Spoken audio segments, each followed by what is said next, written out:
Kada sam ovo prvi put vidio, bio sam stvarno iznenađen. Većina ljudi stari kruh jednostavno baci nakon par dana, ali može poslužiti za nešto vrlo zanimljivo. Prije nekog vremena jedan stari vrtlar pokazao mi je što radi s kruhom koji se već dobro osušio. Iskreno, u početku sam bio prilično skeptičan, ali kada sam kasnije vidio što se dogodilo u vrtu, počeo sam i sam koristiti isti trik. Sve što trebate je obična staklena tegla ili neka manja posuda. U nju nadrobite jednu šnitu kruha. Može biti bijeli ili crni, svjež ili stari. Zatim dodajte toplu vodu tako da kruh bude potpuno potopljen. Nakon toga ubacite jednu malu žlicu šećera.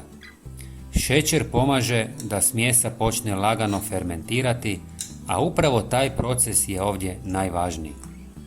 Sada teglu zatvorite i ostavite da odstoji oko 2 dana. Tijekom tog vremena kruh će omekšati, a voda će iz njega izvući razne tvari. Nakon 2 dana procijedite tekućinu kako biste uklonili komadiće kruha. Dobivenu tekućinu zatim razrijedite s još pola litre vode. Ako volite ovakve jednostavne trikove za vrt, slobodno se pretplatite na kanal jer ovdje svaki dan dijelimo nove savjete. Hvala vam.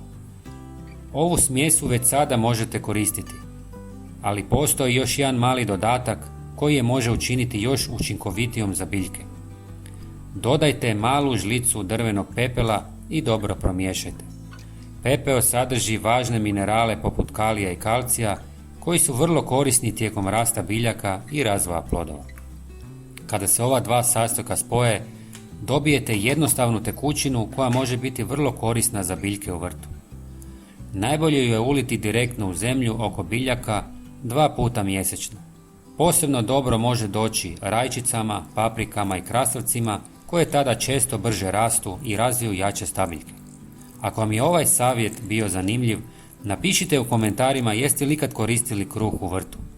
Pogledajte i ostale video zapise na kanalu za još jednostavnih trikova za vrt. Hvala vam na gledanju i veliki pozdrav!